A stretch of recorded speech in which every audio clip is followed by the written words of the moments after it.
Conexão Poder. Oferecimento Titânia Telecom. Soluções para conectar negócios e pessoas. E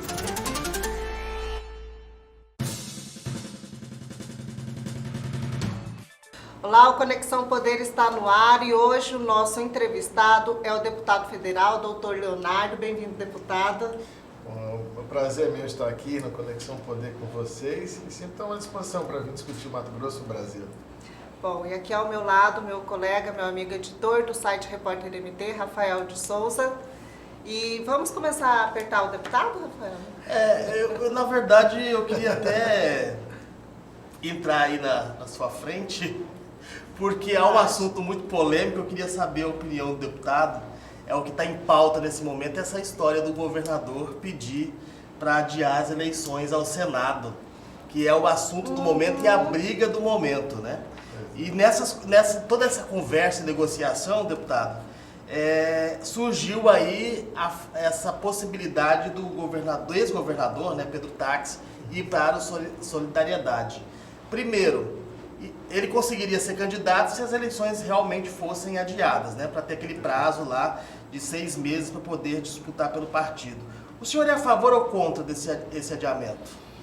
Essa eleição que vai acontecer, porque até então não há decisão nenhuma, ao contrário, do Supremo Tribunal Eleitoral ou do próprio Tribunal Regional Eleitoral, que já demarcou a data para abril, ela não fico feliz com essas eleições, deixar bem claro, porque ela tem um custo de alguns milhões de reais, previsão de 13 milhões, se não me engano, e também foi eleita senadora Selma, mas aconteceu o que aconteceu. A parte disso faz parte da democracia, dentro do regime, está dentro da legislação, nós temos que seguir. Há uma justificativa que seria pelo custo, e aí colocar junto a outubro pela questão do custo. Mas o próprio Tribunal Eleitoral fala que tem já a previsão orçamentária, que isso não seria o caso. O problema do governador entrar foi ele não discutir isso, né, com a parte política, mas é o direito dele, ele entrou, não sei a quem que ele interessa a ele tentar jogar para outubro essas eleições, mas algum interesse ele tem. Né? Tem um interesse político. Político, isso bem claro. O Júlio falou, por exemplo, que não foi comunicado, é um dos aliados dele, do partido do governador, mas há a história também do coronavírus, né? Segundo o governador. O secretário de Saúde diz que não tem nada a ver. Aí andam falando que é um tal de coronafávaro, né? Que está atingindo o estado do Mato Grosso. Como o senhor avalia essas declarações aí de bastidores?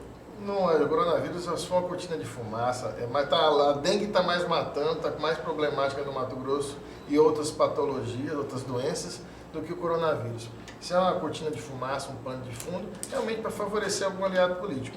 O que não pode na política, às vezes, é não conversar. Não combinou com a pessoa que é do próprio partido. Então, guerra avisada não mata aleijado, como diz o ditado popular. Então, se combinar, conversar, achar um motivo melhor, todos os atores, ninguém está aqui disputando feliz, contente de novas eleições, não quer o poder por poder, não. A gente quer que essa vaga não fique ausente e que a gente possa colocar uma proposta, um Mato Grosso forte, para discutir os problemas macro desse estado. Então, todos os nomes que estão ali, que é o bem da nação, que é o bem do nosso estado, porque o Senado representa o estado. Mas é isso, foi uma iniciativa individual, cunho, a gente sabe, não é de graça, isso é para favorecer algum grupo político dele, e o que foi a desavença deles, que deixa eles lá se resolverem como partido e como atores políticos, foi não ter conversado, comunicado. Mas vamos ver o que a justiça está aí para definir. Por enquanto, eleições mantidas, e quem quiser ganhar não é no tapetão, não. Nem grupo político, né? Porque o grupo dele não estava sabendo. Exatamente. Foi surpreendido, foi lá, né? Foi de surpresa na coletiva. Eu falei, quem quiser ganhar é no voto, não vai ser no tapetão. Pois é, o Rafael comentou a respeito da eleição pré-candidatura, possível pré-candidatura do Pedro Táxi, ex-governador. O senhor comentou comigo em entrevista ao Conexão Poder que era pura especulação. É verdade, porque até ele não tinha se colocado como candidato e a justiça não tinha definido ainda a possibilidade de você trocar. Bem claro, como eu te falei, o Pedro Táxi, nosso ex-governador, um grande quadro político. Uma pessoa que tem que se respeitar, tem sua história no Senado da República, um dos melhores senadores desse país, um governo com todas as dificuldades, ele entregou um Estado melhor do que ele pegou, isso é claro, sofreu, paga alguns preços que a história vai demonstrar, vai apaziguar mais pela personalidade, a maneira dele agir, do que a condução. Tanto que tem ações agora muito mais duras do que o tempo dele, mas o governador atual comunica melhor, tem um perfil diferente, e aí não tem tantas críticas nem tanto peso, se a gente for ver isso. Mas esse é perfil de cada um, não pode tirar o brilho, a história dele política. E partido não nega uma liderança vir, não é isso. Mas ele não tinha se colocado para a sociedade ainda, olha, eu estou querendo ser candidato. Não, ele falou, estou analisando, estou tocando minha vida. E nas conversas que a gente teve, em nenhum momento ele se colocou, ó, Leonardo, vem cá, Zé, eu quero ser candidato a senador, então abre espaço aqui. Não houve isso. Eu quero até pedir aproveitar esse momento para ficar bem claro, né? É um grande quadro, se ele quisesse filiar a Solidariedade, filiava ele agora, se ele sair daqui, assina a ficha dele, porque é um grande quadro. A gente tem outros grandes quadros que estão trazendo solidariedade. Vocês estão convidados para vir para Solidariedade, um partido jovem, mais equilibrado, de centro, um partido de centro, para ficar bem claro, mas que respeita o trabalhador, as relações humanas, o equilíbrio das relações, conversa com todo mundo, porque quer o melhor para o Brasil. Não é direita nem esquerda, isso aí está ultrapassado, está atrás do Brasil. Nós somos o que é bom para o Brasil, nós somos as boas ideias. E aí a gente tem que avaliar os pesos das boas relações humanas. Mas ele é um grande quadro, seria uma honra ter ele dentro de Solidariedade para nos ladear, mas naquele momento não tinha como falar assim, ó, ele é candidato a senador? Não sei, ele é candidato a senador? Ele não colocou isso para... Ainda não colocou Exatamente. A gente sabe os bastidores. Os bastidores. Né? E se pudesse, é uma outra situação, mas parece que a legislação impediria da troca partidária, que viabilizaria ele ou outro pré-candidato também a concorrer nessa nova eleição em abril. Mas é um grande quadro, seria uma honra tê-lo ladeado dentro do partido, uma mente brilhante, inteligentíssimo, conhece os dados, conhece o Estado, e tem muito a contribuir como advogado que é, como pessoa, como ex-senador, um ex-governador, e com certeza ama este Estado. Mas, como eu te falei, dele vir à época de Solidariedade condicionado a uma pré-candidatura, né? Isso não passava de conversas de bastidores. Ele ia falar conversa fiada. Mas o senhor fala que o ex-governador é um grande nome, mas em votos, se o senhor pegar os dados das últimas eleições, da eleição de 2018, o governador teve pouco mais de 300 mil votos. A Selma teve quase a votação para governo, praticamente 700 e poucos mil votos. O Jaime ficou atrás com 600 e poucos mil votos, se eu não esteja enganado. Não é muito pouco voto para quem estava no poder naquela época, com a máquina na mão, ter menos votos do que um candidato ao Senado? A votação foi muito atípica, né? Ele teria chance agora?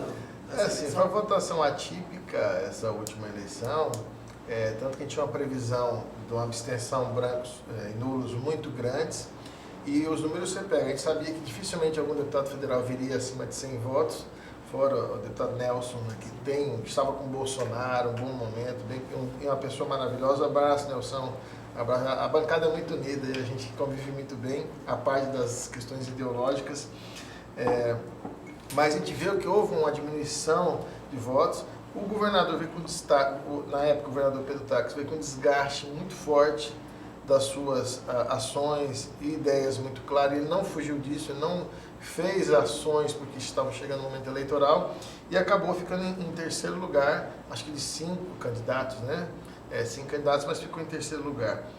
Foi atípico, mas nesse momento todo ex-governador, ex-prefeito tem sua votação, se mantém. Ele teve uma votação expressiva, aqui, principalmente Baixada, essa região que é a região da onde ele é oriundo, e ele tem a sua aceitação, como tem sua rejeição, que nesse momento é um pouco maior, mas isso com o tempo vai se encaixando. As pessoas vão ver, vão comparar essa gestão com a outra, vão ver as ações que ele teve naquele momento reverter em coisas positivas. Muitas obras foi ele que deixou pronto, muitas ações foi ele que deixou encaminhado, é uma sequência.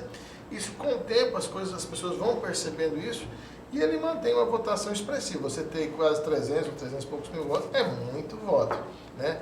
Esta eleição para Senado é uma eleição atípica.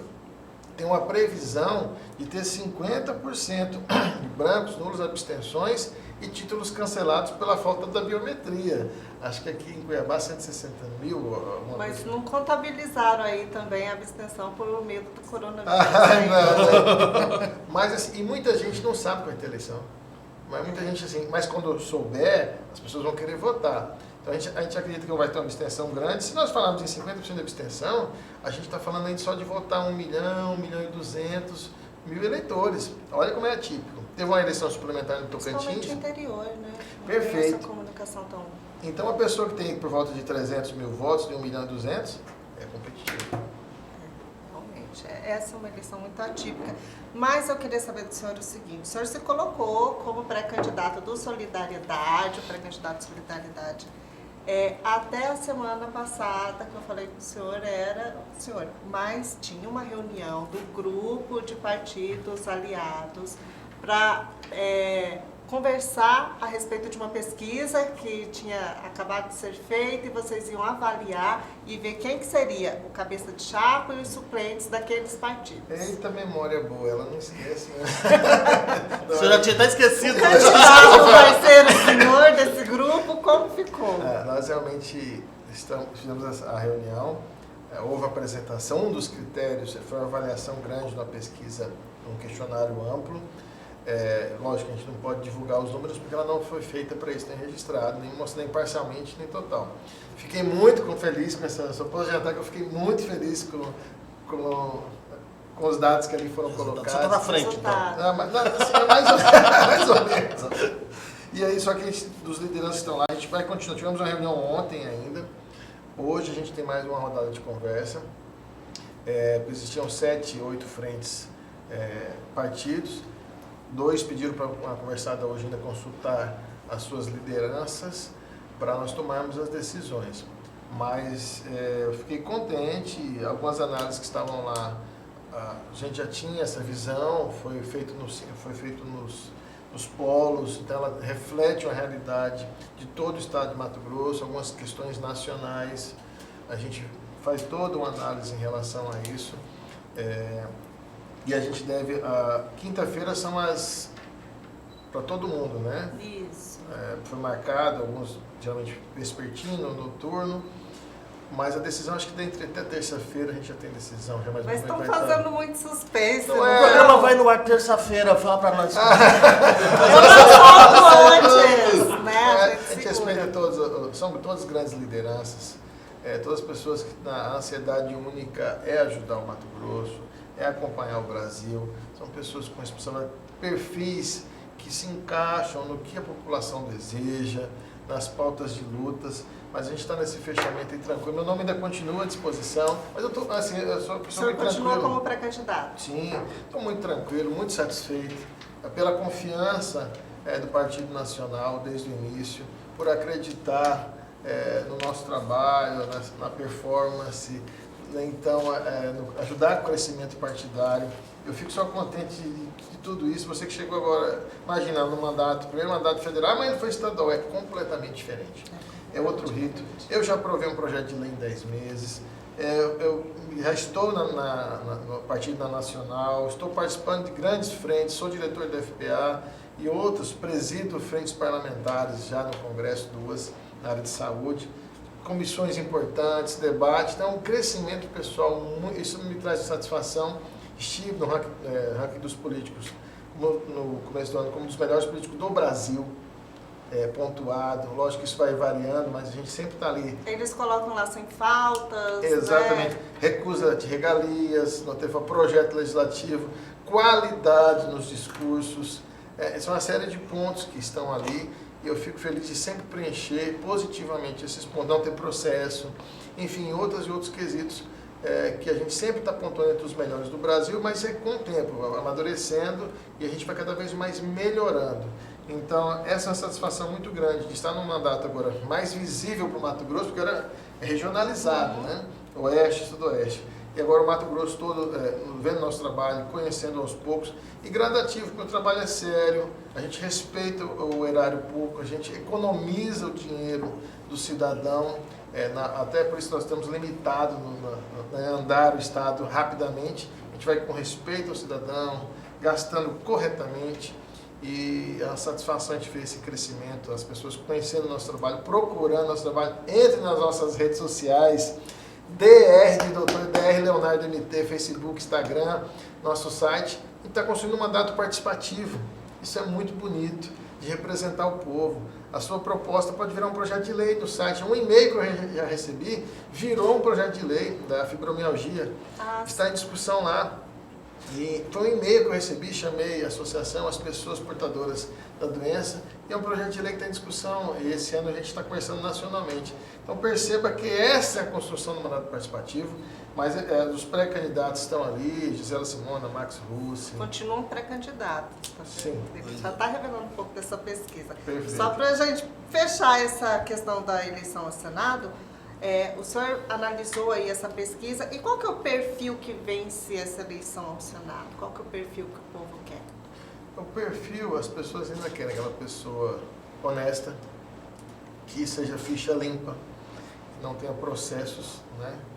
Que tenha um bom antecedente pessoal, que isso também tem a ver com essa questão, que mostre que saiba administrar, que saiba legislar, que esteja experiente e preparado para ocupar um cargo importante.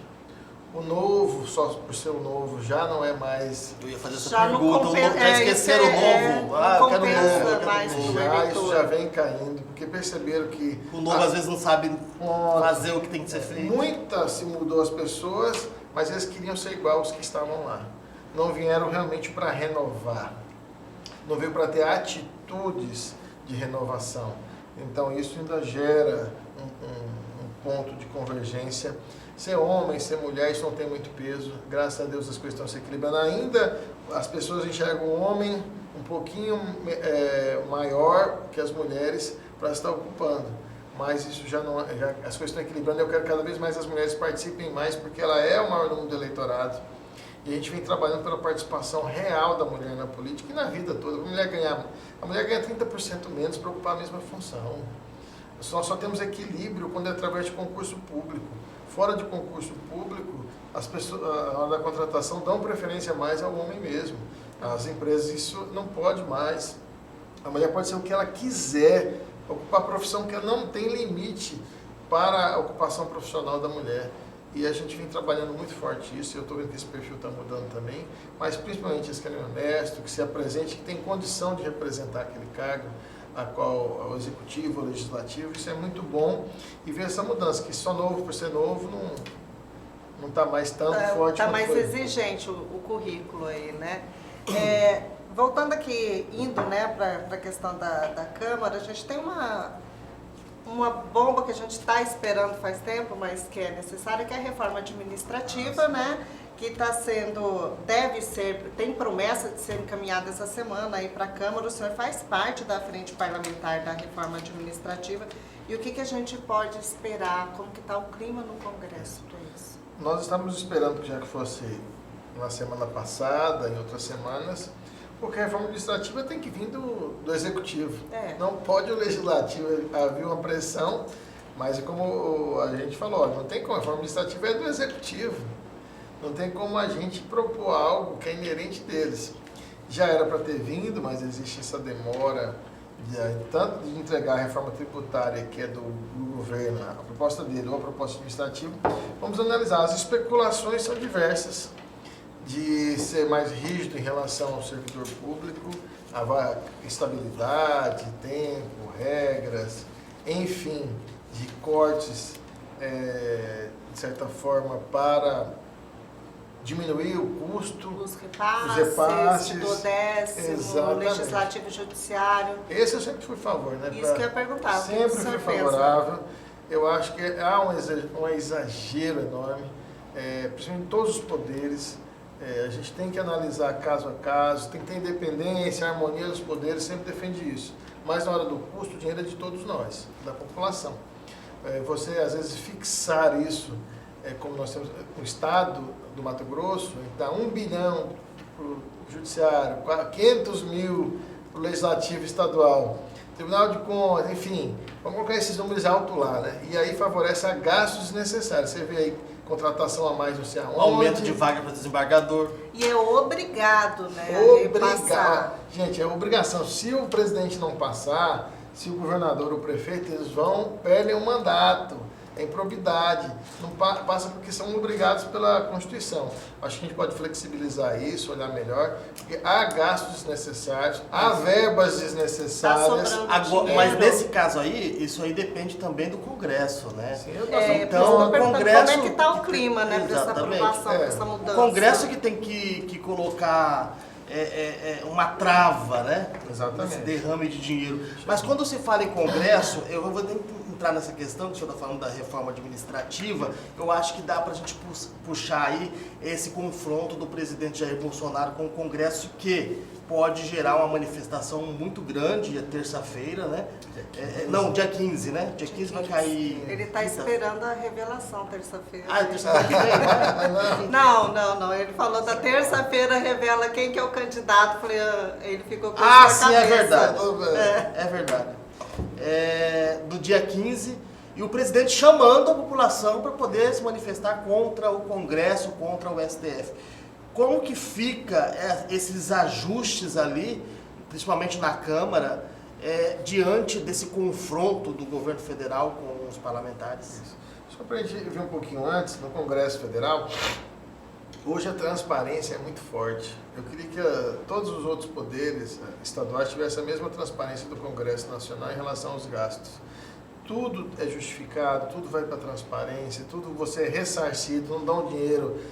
Tanto que todo mundo acha que como deputado federal, como deputado estadual era 3 vezes mais estrutura do que eu tenho federal, para ter ideia. Para fazer um comparativo, olha que eu tenho que andar, fico longe, tenho que andar mais, só para vocês terem uma ideia.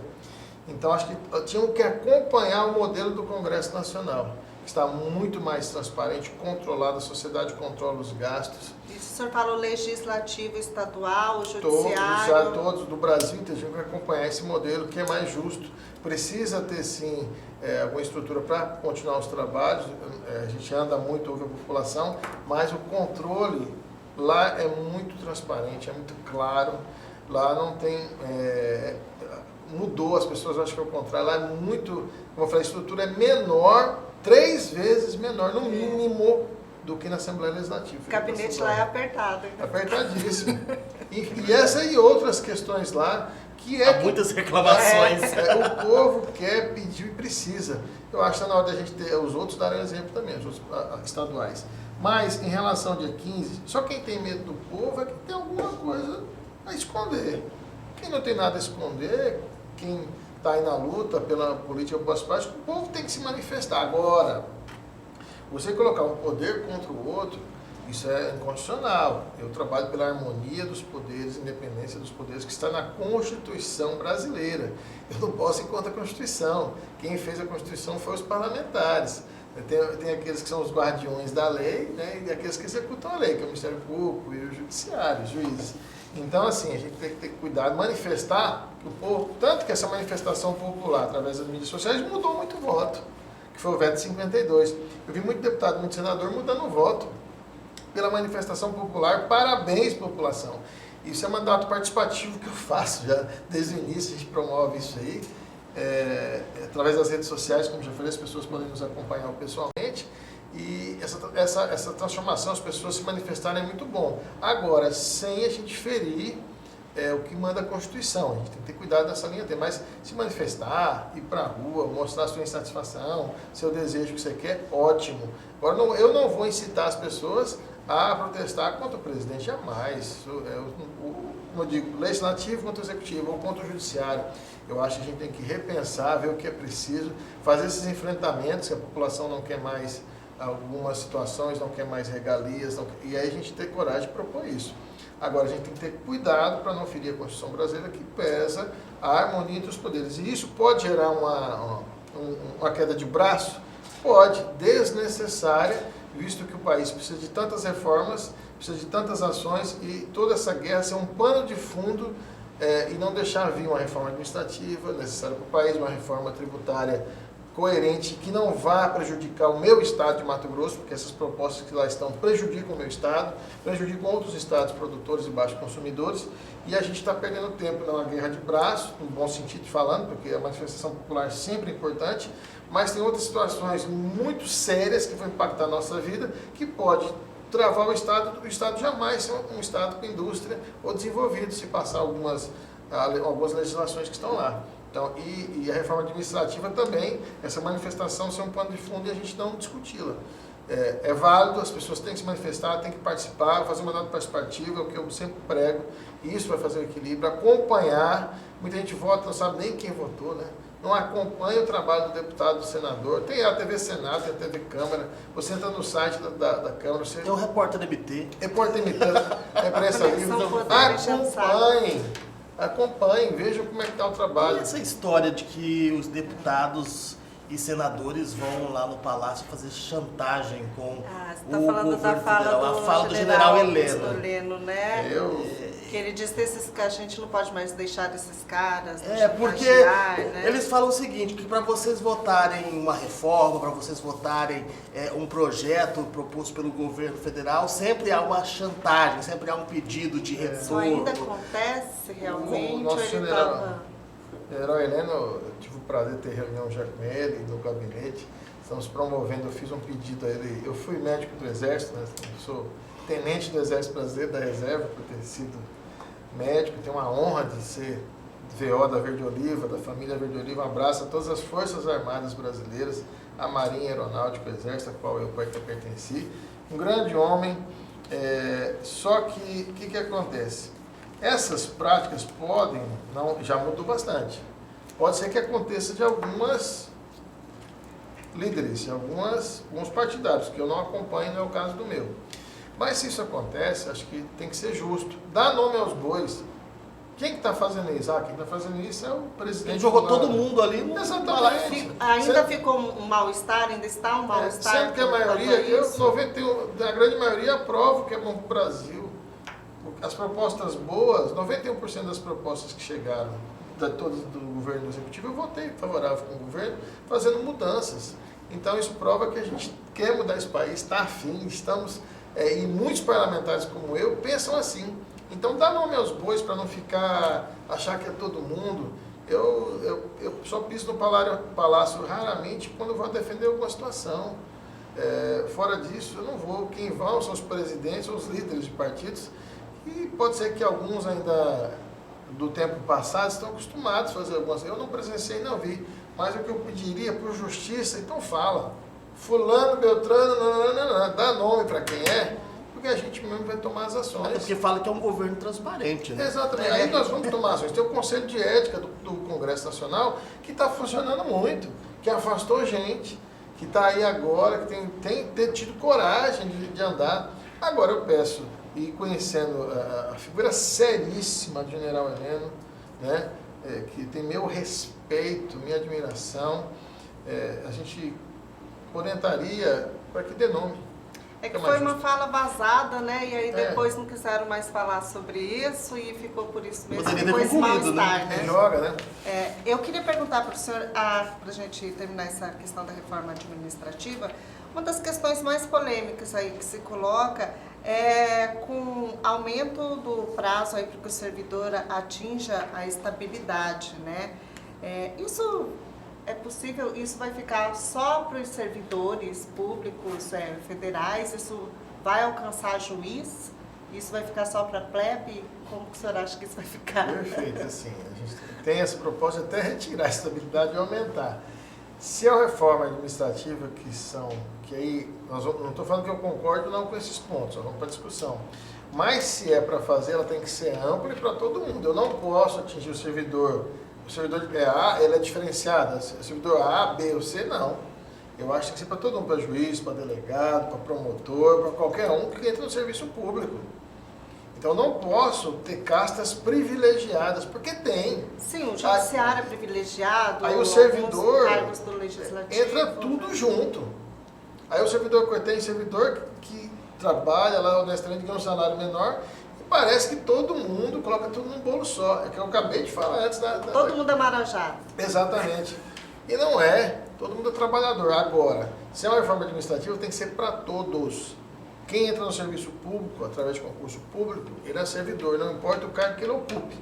Conforme ele vai ocupando o seu grau de escolaridade, tem diferenciação sim no salário. Isso a gente respeita. Mas não posso fazer uma reforma light, uma mini reforma, uma reforma só para pegar tal ala porque eu não quero mexer em tal lugar. Isso não pode, eu particularmente não concordo e vou lutar para que não aconteça. Para que seja, se acontecer, para todo mundo, e tem alguns pontos lá que eu não concordo, vou lutar com os companheiros para a gente poder melhorar, contribuir para que essa reforma seja justa. Essa pergunta é até porque o senhor, enquanto estava na Assembleia Legislativa como deputado estadual, o senhor sempre defendeu a questão dos servidores públicos, né? Então, por isso que a gente pergunta. Muito bem a lembrado. memória ainda está boa. Às vezes vai ter servidor que esquece que mesmo o vice-líder do Pedro Táxi, eu votei a favor do RGA, porque estava previsto, é legislação. Eu entreguei o cargo e votei agora, na última vez também, porque é legal, senão tira da legislação. O que eu não posso... pela onda do momento, para parecer bonzinho, para ser demagogo, e tem muita gente que joga para a plateia e não respeita o que é lei. Então tá bom, vamos topar mudar a lei, vamos ter coragem então, vamos fazer o que é correto. Não jogar para a plateia, aproveitar o momento para surfar na onda, para ganhar voto. Vou fazer isso aqui porque isso aqui me dá voto. Não, agora muda completamente porque não dá voto e já vira, pelo amor de Deus, isso é não ter caráter, não ter perfil, não ter coragem. É de fazer só o mandato superficial, ser um fantoche, um ator, então não esteja lá. A gente tem que estar lá, às vezes toma decisões que vai ser críticas agora, mas é pelo bem, e tem que estudar, se dedicar, estar em Brasília, no meu caso, não é ter um momento lá de estudo, e a gente ter essa questão bem clara e defender nossas ideias.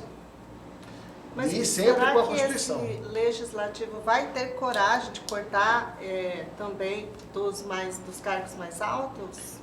Assim, se acontecer de cortar, né, e aí é uma discussão que vamos ter lá dentro, e não estou falando que sim, tem que ser para isonomia, isonômico, não querer fazer graça, prejudicando o servidor com a faixa ou com tipo de atividade profissional, em detrimento de outros, para fazer bonito, graça, ou para não querer confusão com outros. Isso não dá, apesar que existe autonomia dos poderes, e a gente tem que discutir tudo isso. Isso é a questão da reforma administrativa. Administrativa. Né? Agora tem o problema da tributária, né? Essa é outra. A tributária, ela pega diretamente Mato Grosso, né? Eu queria que o senhor falasse por quê e o que pode ser feito, né? E não adianta dizer assim, porque é o ganha-ganha, perde-perde, tem que entender que vai perder alto lá. Nós temos duas propostas que estão mais adiantadas dentro do Congresso Nacional, uma da Câmara e outra do Senado. O governo executivo não mandou a proposta dele, está trabalhando nessas duas, que cria uma unificação de imposto que vai prejudicar estados que são baixos consumidores. Nós temos uma grande produção, somos campeão de milho, de carne, de algodão, mas nós temos poucos habitantes, consumimos poucos. Se esse imposto for criado, o repasse para um estado como o nosso vai ser menor, vamos ter perdas. Mato Grosso, Amazonas, Tocantins, outros estados, mas vamos pensar aqui no nosso custo de vida fica maior, né? Pronto. Mas na hora de carregar o Brasil, aí lembra-se dos poucos, né? Nós carregamos esse país, o PIB desse país, que é o dinheiro, o Produto Interno Bruto, a grana desse país, vamos traduzir para quem está nos vendo. O Mato Grosso é um dos que mais contribui com sua produção. Aí na hora que for, volta, já é uma injustiça, porque não há um retorno, não houve um retorno. As obras de infraestrutura agora, o governo federal acabou a 163, parabéns, ministro Tarcísio, o presidente também tem que reconhecer isso, o presidente Bolsonaro. Tem a Ferrogrão, a FICO, ferrovias previstas para vir outros investimentos, mas as grandes obras eram do tempo dos militares. A 070, a 174, a 364, enfim. Quem que fez essas obras? Os militares. E quanto tempo eles já saíram? Então, o Mato Grosso cresceu por iniciativa nossa, dos mato-grossenses, que tem muita coragem, que meteu a cara, desbravou. Não foi ninguém que foi, governo que foi ajudando, não. E foi produzindo, contribuindo com esse país. E cadê nosso retorno? Agora, mais uma vez, na hora da gente ver os impostos, nosso dinheiro retornando para o nosso Estado, para os investimentos, querer tirar, então a gente tem que ter muito cuidado com a reforma tributária, que afeta diretamente o nosso Estado, que vai diminuir o dinheiro de impostos voltar para nós e vai privilegiar alguns estados como o Sudeste, a gente tem que ter cuidado com a discussão Agora, mais como alta. fazer para Mato Grosso sobressair diante da votação de um projeto como esse? Como que vai ser essa briga, nós né? temos 8 deputados federais, São Paulo tem 70. Vamos fazer. E claro que São Paulo vai ser um dos estados mais beneficiados, porque pela população que tem. Como fazer? Como sobressair sobre esse tipo de projeto? É igual, vou dar uma experiência. Eu tenho um projeto que foi ratificações de terra de fronteira. Eu aprovei esse projeto em 10 meses. Recorde. Tem deputado que passa um mandato inteiro na vida dele e não aprova. A gente abre e tá lá, né? Pronto. Décadas. Mas como é que o doutor Leonardo chegou lá e conseguiu? E outros deputados do Mato Grosso já tinham tentado, tá? Dois É outros. dinheiro? Negativo. É Porque quando é dinheiro, o negócio... Não, mas era... Não, eu digo o projeto que o senhor estava... Sim, entendi. É sobre dinheiro? Não. Porque era quando tem ratificação dinheiro de- envolvido no meio... Presta atenção, que aí eu vou te dar a resposta em relação lá. Afetava quantos estados? 11. 11 estados fazem faixa de fronteira. O que eu fiz? Fui conversar com a bancada dos 11 estados. Fui conversar com por um, conversei. Aí depois disso, eu falei, solidariedade é o quê? O que eu sou? Equilibrado. Eu converso com o pessoal ao novo. Eu converso com todos os partidos. Eu não fecho porta. Ah, não, porque é de partido... Aí esse é do PT, conversa. não Então o senhor está quer... dizendo nega- que Mato Grosso vai se unir aos outros estados. Pronto, essa é a grande jogada. Porque sozinhos somos 8. Não dá. Mas quantos são os estados que vão ser prejudicados? Até o Paraná vai ser, pra você ter ideia. Também é juntar as bancadas, juntar os estados, conversar. Aí, meu amigo, a conversa é diferente. Eu juntei os 11 estados comigo, chamei a Frente Parlamentar da Agropecuária, até isso me fez eu virar diretor agora, por causa dessa ação, e em 10 meses aprovei um projeto. Conversando com todo mundo. Não fecho porta para nenhum partido, porque todo mundo é parlamentar e todo mundo foi eleito. Tem que respeitar os votos, não importa o partido. Porque aquele partido que lá foi eleito, a população confiou. Então aquele deputado merece respeito, não importa de qual é a sigla partidária dele. É uma Câmara diversa, muita gente pensa diferente, isso chama-se, é o bonito, é democracia. Quem não quer democracia está no lugar errado. O que está fazendo o parlamento? Está errado o lugar dele, porque é um jogo democrático. A gente chega através do voto, tem que ser respeitado as ideologias e achar o meio termo. Então, se fizer isso, se tiver essa junção, e eu já estou trabalhando para isso, nós vamos poder sim ter uma reforma tributária mais justa para estados como os nossos. Porque prevê uma compensação. Uma lei prevê por 15 anos, outra por 50. Mas isso, passado esse tempo, acabou. Então, essa retorno, essa compensação pela... Aí volta o Pires na mão. Pronto. Traduziu, em miúdos. E aí não volta a pode dever o Estado e aquela coisa, eu te devo, mas eu não tenho obrigação nenhuma de te pagar. Devo, não nego, pago quando puder. Não tenho obrigação nenhuma de te pagar. Na verdade, nem vai dever. Como a Lei Candir, o FEX, o governo federal não deve. Nós estamos falando sobre isso. Se a gente vê a legislação, o governo federal não deve nada, porque não tem obrigação. Aí ficam os governadores com o piso na mão, dependendo de vontade política, um dinheiro que tinha que voltar para nós. Mas realmente seria um caos econômico para Mato Grosso. Um caos super. total, travaria o Estado, nós não cresceríamos mais, não traríamos indústria para cá, não teríamos a competitividade. Continuaríamos ainda só produzir, e esse imposto todo ia ser para um outro Estado que não o nosso. Traduzindo em miúdos. Bom, eu queria perguntar para o senhor, eu achei interessante, dei uma olhada na sua página, entrei lá nas redes Gostou? sociais, gostei, né?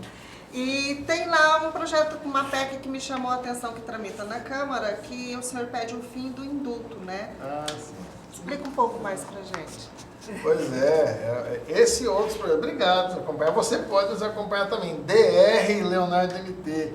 Tá lá. Tá quase o João Dória, né, no marketing, né? Eu acompanhei. Obrigado. E a participação de vocês e o feedback é muito importante. Eu agradeço a imprensa, eu só tenho que agradecer a vocês. A gente na correria conversa, mas isso não é tietagem, não, isso é real. E esse projeto, se a população não aguentar, mas você imagina, chegar, o cidadão é preso, vamos ver, o caso do Nardoni, matou a filha, no dia dos pais, dia das mães, ele é solto, ele ganha indulto. Então no final do ano... A Suzana é um A caso Suzana dele, vai né? estar, matou os pais. Tanto, né? Não dá. É do Dia das Mães, não né? dá. Gente, isso não dá. Natal a gente não pode sair de casa, né? Porque você não sabe, Tá você todo mundo volta, solto, tá todo né? mundo solto, É, você e- volta, a TV tá lá. E o pior é que tem até, eu tava vendo assim, por exemplo, alguns ex-políticos aí que aproveitou o indulto no final do ano e ganhou a liberdade. Isso acontece Pois muito. é. Isso, gente, se você cometer um crime, seu lugar é na cadeia. Não tem outro lugar. Ah, porque não pode prender. Então tá bom. O cara matou sua filha, matou sua esposa, sua mãe, vamos deixar ela em casa. Quem tá do outro lado? O cara estuprou, sequestrou, fez crimes hediondos, então não pode prender ninguém. Tá errado, tem que ter cadeia. Ah, mas somos a maior número de carcerários do mundo. Melhor lá dentro que aqui fora, né? Exatamente, nós temos que investir em educação, isso é com o tempo para a gente contrabalancear isso. Mas agora, a impunidade gera aumento da violência. Tanto que legislações mais pesadas, as pessoas estão cometendo mais roubos e furtos sem matar, sem o latrocínio, porque sabem que a pena é maior. Eles pensam também do outro lado. Eles pensam, eles são muito organizados, Exato, né? O crime mas- é organizado. Então não dá mais. Para que eu vou dar indulto? E tem mais outro projeto. Que a gente esses projetos são dificílimos de conseguir assinatura, tá? Porque eu tenho que conseguir no mínimo 178 assinaturas. Isso aqui é um cancan, como diz, né? Mas por Pra que é conseguir. dificílimo conseguir Porque assinatura? ninguém quer Porque- mexer na coisa Porque penal, tem geralmente vai medo. político preso. Tem Sei lá. medo. O Rafael falou uma grande Sim, verdade. é isso que eu quero que o senhor diga Mas por tem quê, partido né? que acha que é bonito, né? Não pode ser uma penal, parece que é uma coisa, um crime. Eu estou tentando trabalhar outro também, o seguinte, para crime hediondo, o cara matou, o cara sequestrou, o cara vai roubar, é uma decisão dele. Se ele matar, ele não tem progressão de pena. É outro projeto que eu estou tentando trabalhar lá, com dificuldade. Interessante. Se ele pegar 10 anos, é 10 anos de cana, malandro. 10 anos não vai sair em 2. 30 vai sair- anos é 30 anos. 30 anos é 30 anos. Aí o que acontece? Se a gente pegar legislações, juízes americanos, né? Já que representando os Estados Unidos, né? Juízes americanos. Às vezes a pena é um pouco menor, mas o cidadão cumpre. Ela tem perpétua, pena de morte. Eu não quero pena de morte no Brasil, pelo amor de Deus. Perpétua, a capital poderíamos até conversar, ou aumentar de 30 anos para 40 ou 50 anos, porque a população está vivendo mais. Então tem que mudar. Ponto. Mas aqui o cidadão pega, o juiz tem que dar uma pena maior, porque só vai cumprir um terço.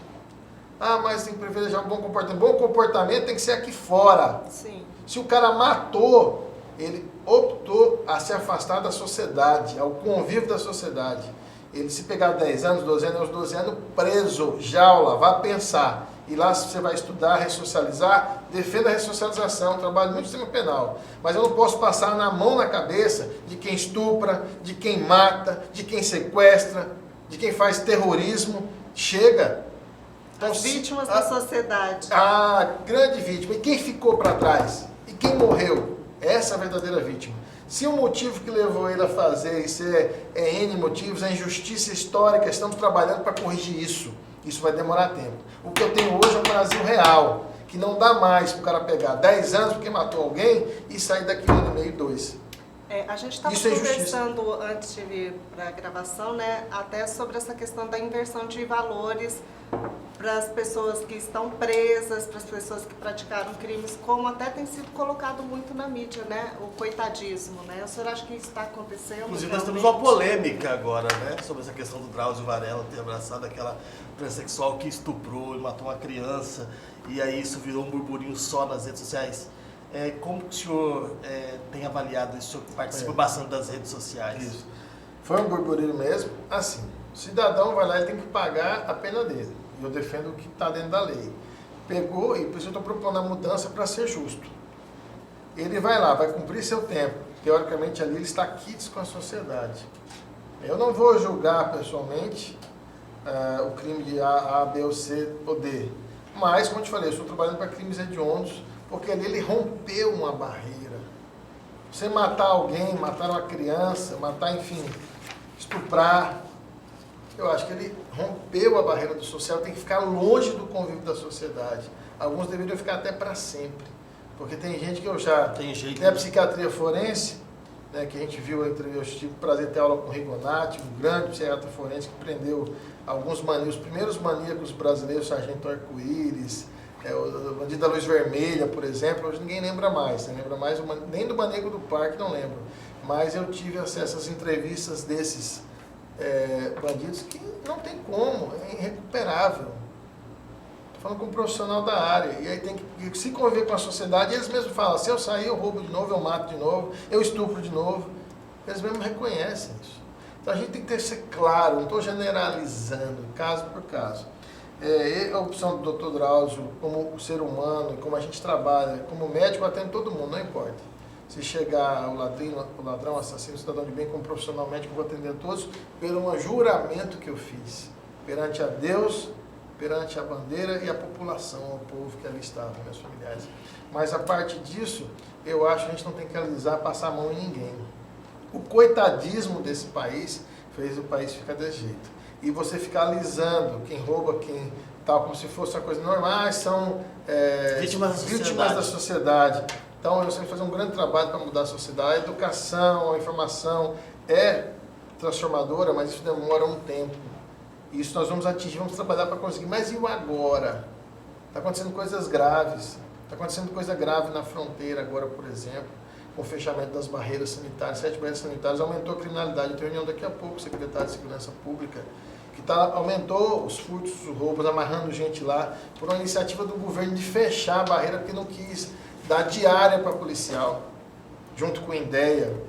Então, isso, além de ser um problema de poder entrar, né, um animal com uma febre aftosa, agora porque a vacina a gente conseguiu sair da zona tampão, mas uma outra doença vai dar um problema para o Mato Grosso, por exemplo, uma planta que seja pirateada, com fungo, com a bactéria, pode dar um problema na nossa agricultura e no Brasil inteiro. Mas a parte disso já aumentou demais. Se eu não me engano, foram em 40 dias 50 caminhões roubados, passando por lá. Então a gente tem que pensar muito bem, tem que ter cuidado, tem que ter responsabilidade. Você estava falando de estupradores, o senhor é a favor da castração química? Tem situação que você, principalmente para o pedófilo verdadeiro, né? Porque o pedófilo, tem muita gente que todo mundo generalizou, né? O pedófilo é aquele que só consegue ter relações sexuais com crianças, né? Não importa o sexo. Esse realmente ele não consegue, ele não evita, ele não consegue se relacionar com outras. E ele não muda. Ele não muda, não tem jeito. Esse teria que ser candidato sem a castração química e as medidas protetivas de criança, porque ele pode não usar o órgão sexual, mas outras maneiras de violentar crianças. Isso então não é só castrar e soltar. Não. Tem que manter preso também. Existe gente que, como eu falei assim, o pedófilo verdadeiro é um caso, como eu falei, e às vezes é generalizado, né? Mas eu sou a favor sim da castração química, porque tem outros maníacos e outras situações patológicas, psicopatologias principalmente, que não vai ter outra forma além dessa e outras medidas protetivas para a gente proteger as crianças e outros grupos vulneráveis a quais eles têm essa psicopatologia. Entrando aí, o senhor é médico, está falando de psicopatologia, e entrando aí nessa questão, e o coronavírus? A gente começou a entrevista com o coronavírus, vamos terminar com o coronavírus. Porque a Câmara vai debater a situação do coronavírus no Brasil, deve debater essa semana, né? O senhor tem se colocado nas mídias sociais a respeito do assunto, criticando até as fake news, né? E aí, o senhor defende, vamos suspender os voos internacionais ou vamos só usar o álcool gel e já tá bom? Só concluindo a pergunta da Márcia, sem falar só na doença, mas também na questão financeira, né, na questão econômica do país. A gente tem visto aí o dólar chegando a R$5. Nós temos visto o barril de petróleo agora desabou, né, a informação, o preço está lá embaixo. Prejuízos para toda a nação, mas Brasil, inclusive, está numa situação complicada. Existe, lógico, a preocupação mundial desses casos que começaram mais intensamente na China, mas hoje estão espalhados pelo mundo inteiro, diversos países com alerta com os casos aqui no Brasil, mas não é nada de alarmante. A gente precisa ter os cuidados normais e continuar de lavar as mãos, água e sabão bem lavado, inclusive a parte aqui de trás, o dorso das mãos, os dedos. Institui o álcool gel aqui, obrigo todo mundo a usar. Quem não tem acesso à pia, água, sabão, o álcool gel resolve, a mesma 70%, 70%, tá? Abaixo de 70% não adianta. E você também esfregar as unhas, todas as partes da mão, porque o vírus ele não se resiste ao álcool. Ele tem grande contágio, mas baixa mortalidade. A gente está vendo os números de morrer, mas se pegar a população mundial, a dengue está matando mais do que o pânico é o coronavírus no Brasil. contágio, né? Exatamente. É o contágio. Gente com máscara. Quem tem que usar máscara? Quem está com sintoma gripal. Quem está sadio aqui não precisa usar máscara. Porque ao tossir ou espirrar, cobrir o nariz e a boca, para quem não tem um lenço, a gente usa aqui, ó, o V, né, para colocar na roupa, para não jogar partículas, gotículas no ar, para você, aerosóis para você respirar. Então, por isso, quem está doente, com sintoma gripal, usa máscara para ele não jogar para fora. Então, não tem motivo desse pânico, mas sim os cuidados. Os grupos de risco são crianças e idosos pela baixa imunidade, como são normalmente pelos resfriados e as gripes que são sazonais. Porque tem vacina para gripe justamente por isso. Ponto. Né? Vacina vai ser o único jeito de barrar isso mundialmente, só que a gente só pode esperar para o ano que vem. Agora em maio vai liberar, já estão correndo, já estão fazendo, abril ou maio libera as pesquisas em um ano, vacinação, a gente vai ter um grande acesso para o ano que vem.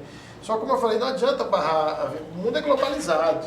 Antigamente eu pegava um navio, demorava 90 dias para chegar aqui. Hoje eu chego no mesmo dia no Brasil, saio de qualquer Estados Unidos, da Europa, eu estou aqui 12 horas depois, no máximo 24 horas, eu estou aqui dentro desse país. Então o mundo está globalizado, qualquer coisa que acontecer vai se distribuir rapidamente, inclusive as crises financeiras, que é um grande medo, um pânico generalizado. Existe gente que aproveita disso para faturar, para ganhar dinheiro, e começa a especulação de mercado, e o Brasil, que está ainda em crise, o Brasil está em crise. O Brasil, se tudo der certo, até o final da presidência do Jair Bolsonaro, a gente volta com níveis de 2014, e aí começa a respirar a um novo processo de crescimento. Mas e qualquer crise internacional pode afetar isso, pode prejudicar. Temos muito desempregados no Brasil, a massa é grande, precisamos gerar emprego, renda, são desafios. E outros desafios que temos que enfrentar pelo país, isso nos preocupa. É uma crise internacional que está afetando balanças comerciais ou bolsas financeiras de outros países, sim, mas o país não precisa ter um plano generalizado, precisa ter cuidado, o alerta, discutir pelo alerta, se tiver um surto, como é que a gente se protege, como é que a gente vai fazer a contenção, dinheiro para o Ministério da Saúde, o Ministério da Saúde está fazendo seu dever de casa, tanto que até demais, eu fui discutir a questão da liberação do recurso para o hospital aqui do Mato Grosso mais cedo, e aí, não, essa semana é só coronavírus, estamos juntando dinheiro porque se tiver um surto de coronavírus, ou seja, tem um dever de casa. Mas, continua, não precisa de alarme, muitas fake news, o carnaval, ninguém vai para o carnaval, só vai dar coronavírus. Se você sabe que alguns países está mais intenso, os casos, para que eu vou lá? Pegar coronavírus. Quem vai passar rolo, né? Aqui que eu vou para a China, lá em Wuhan. Não vou dar esse mole. Se lá no norte da Itália tem esse problema, o que eu vou fazer lá, gente? Então, se lá no norte da Itália dá tudo isso, imagina se pega um surto aqui. Se dá um assim, surto aqui, a gente não tem você condições. pode evitar agora, nesse momento que nós vamos chegar aqui no inverno, que aumenta os nossos casos. Lá está no inverno. Lá os casos vão ser maiores pela época do ano. Então, assim, se você pode evitar uma viagem, ótimo. Quem vem de lá para cá, a gente vai fazer o controle sanitário, vai ser as avaliações que deveriam ser para a febre amarela, para quem vem de alguns lugares, para a malária que vem de outros, como a gente teve barreira, né? Que só passa para esse país se você estiver vacinado. Febre amarela, por exemplo. Esses são os controles que a gente tem que reforçar, a Anvisa e outros a vigilância sanitária. A gente tem que reforçar, porque eles fazem a prevenção. Fora disso, nada de barrar voo internacional, o mundo não pode parar, mas os cuidados têm que estar redobrados. A atenção, quando abrir a vacina para a gripe, as outras que existem vacina, é muito bom, eu gostaria que o governo antecipasse, mas não tem vacina ainda para o coronavírus, por que eu estou falando da outra? Se eu tomar a outra e aumento minha imunidade vai ser maior também para esse vírus. Porque não é todo mundo que tem contato com o coronavírus que vai desenvolver a doença grave, é a minoria. Só que esses grupos de idosos, ou pessoas que têm uma outra doença, está através de diabetes, câncer, HIV, por exemplo, está descompensado, aumenta a chance. Dê um exemplo. Criança pequenininha, que sua imunidade ainda está em formação, se tiver, aumenta a chance. Mas se a grande maioria da população que tem, pelo Ministério liberado tomar, ajuda mais ainda. Então, se alimentar bem, manter a imunidade alta, uma boa higiene, os lugares arejados, evitar locais aglomerados, fechados. Isso é bom para o coronavírus, que não é um problema, mas e para outras doenças também. Higiene pessoal, lavar as mãos, é uma coisa que ajuda a não disseminar diversas doenças. Isso vai ver que vai melhorar até a qualidade. Pequenos hábitos, pequenas atitudes podem mudar a saúde da pessoa e da família. Esses dias a gente estava publicando material sobre os casos suspeitos aqui em Mato Grosso do coronavírus e havia muitos comentários de que o vírus não sobrevive ao calor. Então, assim, a população, os fake news, né, das redes sociais... estavam achando que estavam livres, né? Livres do calor. Todo mundo ia vir para Cuiabá. Nós não estamos num calor desse ainda, não, gente. Que tem a exposição 60 graus por mais de 3 minutos. Então a gente Eu vou tá fazer atingindo isso. como faz muito tempo que eu não entrevisto o deputado, eu vou fazer minha última pergunta. Faz que eu não sei o que você escreveu ali. Relacionada ainda à questão do coronavírus e da economia. O ano passado a gente teve um crescimento mínimo do PIB, muito abaixo da expectativa, 1,1, deputado. E assim, a gente viu do governo federal, foi uma brincadeira com esse crescimento, que ficou bem abaixo da expectativa, em um ano que não tinha coronavírus, que não vimos essa queda e o aumento do dólar de uma forma tão forte. O que podemos esperar de 2020? Até por conta que a gente tem os primeiros impactos da reforma previdenciária começam esse ano, começaram agora, até com desconto menor, isso a gente pode. Vamos ver se as projeções do governo realmente vai refletir com a melhora. Temos a medida provisória 905, se não me engano, que é a tal da carteira verde e amarela, né? Uma outra proposta para gerar emprego. O governo levou num tom que as pessoas não gostaram, principalmente da imprensa, que foi a questão da brincadeira que o presidente fez, mas é o jeito do presidente, né? Concordando ou não, cada um. Mas é um assunto que a gente tem que pensar na economia, como eu te falei, qualquer crise internacional pode afetar. Nós não estamos num céu de brigadeiro, ou seja, está tudo bem, negativo. Precisa de alerta, de atitudes. Por isso que o Congresso é um Congresso reformista. Muita gente não está entendendo por que o Congresso está aprovando reforma, chamando para quer outras reformas, está cobrando chegar, porque a gente sabe da linha tênue desse país, do desemprego, da dificuldade financeira, das crises. Por isso que a gente está tendo celeridade para ter responsabilidade com esse país. Temas até espinhosos, difíceis, que normalmente as pessoas nem queriam, o Congresso não ia nem querer discutir, desenterrando o tema de muitos anos, porque a gente está pensando no país, e tem que pensar no país.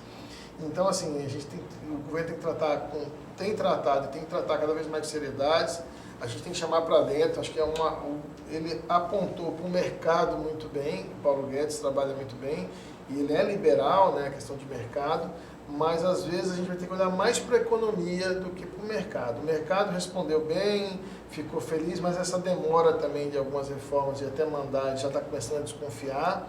Essa desconfiança do mercado que fez o PIB reduzir um pouco, às vezes o dólar aumentar, mas a gente confia na equipe econômica, mas eu acho que tem que olhar agora um pouco, olhou bem para o mercado no início, isso realmente aqueceu, mas está na hora de a gente olhar mais para a economia mesmo, pensar e ter cuidado de alguns fatores, essas moedas disparando, mas o mercado é livre, tudo bem, mas a gente tem que ter medidas de controle para a coisa não ficar ruim, sempre pensando um plano A, B ou C para crises internacionais, como essa do coronavírus, ou outras que podem acontecer, e o Brasil ter força, fôlego e musculatura para a gente vencer. Mas eu já sabia, esse ano, as minhas previsões, estudando orçamento, eu estou me dedicando muito a esse tema, que poucos gostam, mas é necessário, é a função do parlamentar, não é dar emenda para ninguém, é trabalhar o orçamento, mas a emenda é algo que existe, então, como eu te falei já, mas, a gente trabalha dentro da legalidade, mas a gente sabia que vai chegar num limiar de dívida pública, de exaurir os recursos brasileiros em despesas em agosto, setembro, muito alto, um patamar muito alto, até histórico. E após isso, com as reformas aprovadas, andando as coisas, isso começa a declinar. Você já está estourando o cartão de crédito, depois isso vai normalizando. Para quando chegar ao final, ainda não está numa situação confortável e a gente começar, depois de 22, uma situação diferenciada para o Brasil, mas é um momento de coragem.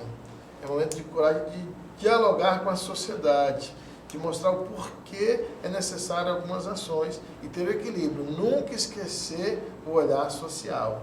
O país é um país pobre, é uma população que precisa ter uma atenção especial em alguns setores. A gente não pode esquecer disso. Mas vamos ter a coragem de avançar com respeito. Defender o emprego é defender o empregador e o empregado. E o empresário, porque no país... Empregador. A economia gira o consumo da família. Exatamente. E esse ano a gente não tem o FGTS extra, né? Para poder liberar. Você entendeu? O que eu falei foi isso, porque o Rafael falou, defender o emprego, defender quem emprega Empresário. e o empregado. Por O isso a equilíbrio necessidade das reformas, relações. né? Equilíbrio das relações justas. Relações justas de patrão e empregado. Vamos traduzir para a pessoa entender. Então, isso é defender a coisa correta. Não só ficar na ideologia de um lado ou só na ideologia do outro, como se isso fosse resolver o problema. Não. Porque se eu não aqueço a economia, se não tem um aumento do salário mínimo, por exemplo, como é que vai ter consumo, como não teve? Então, a regra de economia que eu estou aprendendo cada vez mais que não se aplica. Mas a gente tem que contribuir, ter coragem, discutir, isso é muito importante. E nós estamos lá prontos para defender o Brasil. Isso é o mais importante. Tá certo. Vamos entregar a caneca para ele? Vamos. O senhor já tem dessa caneca? Olha aqui, essa caneca bonita, obrigado.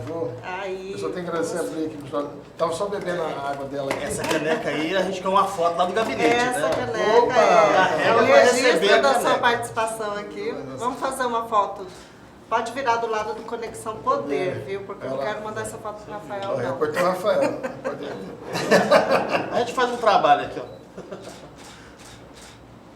Obrigado, só tenho que agradecer a vocês. Mas no gabinete você pode deixar do lado do repórter MT que não tem problema. Ah, então tá feito. Eu vou mandar a foto para vocês. Fica tranquilo. Bom, a gente Amanhã. quer desejar ao senhor aí coragem, sabedoria, né, para continuar esses enfrentamentos e agradecer a sua entrevista. Eu que agradeço a Márcia, o Rafael, a todos vocês que estão nos acompanhando aqui do Conexão Poder. É uma oportunidade de a gente dialogar. Convido vocês mais uma vez a participar das nossas redes sociais, ajudar a construir esse mandato participativo e vamos com fé em Deus e muito trabalho. Porque quem tem fé e trabalho, nada supera. Vamos em frente. Eu quero aproveitar a deixa do deputado e convidar vocês para acessar o site do Repórter MT e do Conexão Poder para se manter atualizado aí de todos esses enfrentamentos que estão acontecendo. www.conexãopoder.com.br. Obrigada, até a próxima. Conexão Poder. Oferecimento Titânia Telecom. Soluções para conectar negócios e pessoas. E